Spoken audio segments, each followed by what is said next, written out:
अंतर्मनाचा वेध घेणारे news channel star city one. राज्यातील आणि देशातील राजकीय घडामोडी पाहण्यासाठी आणि इतरही बातम्या पाहण्यासाठी सबस्क्राइब करा स्टार सिटी वन।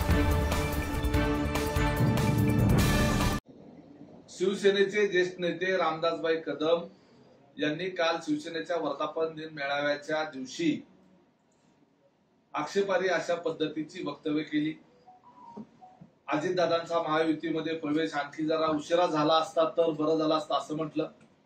त्याचबरोबर रायगड लोकसभा मतदारसंघाच्या दृष्टिकोनातून देखील आज त्यांनी एक आक्षेपार्ह विधान केले आणि त्याच्यामध्ये आमच्यामुळे रायगडची लाज राखली गेली आणि अतिशय आक्षेपार्ह शब्द त्यांनी त्या ठिकाणी वापरले।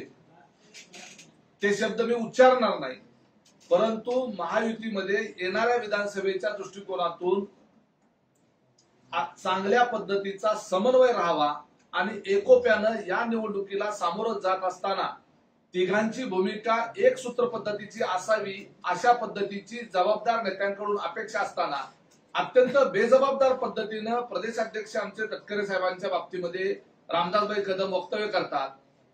मुळात एक गोष्ट लक्षात घेतली पाहिजे की रामदास कदम यांचं त्या रायगड लोकसभा मतदारसंघामध्ये योगदान किती आहे। त्यांच्या स्वतःच्या खेड मतदारसंघामध्ये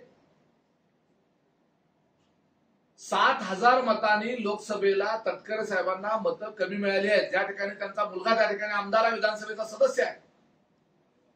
इतर जे मतदारसंघ आहेत त्या ठिकाणी सर्वांनी अतिशय चांगलं काम केलेलं आहे, परंतु रामदास कदम जे त्या ठिकाणी कॉलर उडवून सांगतात की आम्ही लाज राखली, तुम्ही लाज राखणारे कोण आहात? तुमचं जर तेवढं मूल्य असतं तर तुम्हाला कदाचित मंत्रिमंडळामध्ये एकनाथभाई शिंदे साहेबांनी स्थान दिलं असतं ना। त्यामुळे तुमची जी पात्रता आहे ना, ती पात्रता जेवढी आहे त्याच पात्रतेमध्ये तुम्हाला मुख्यमंत्र्यांनी ठेवलेलं आहे, म्हणूनच तुम्हाला मंत्री केलेलं नाहीये।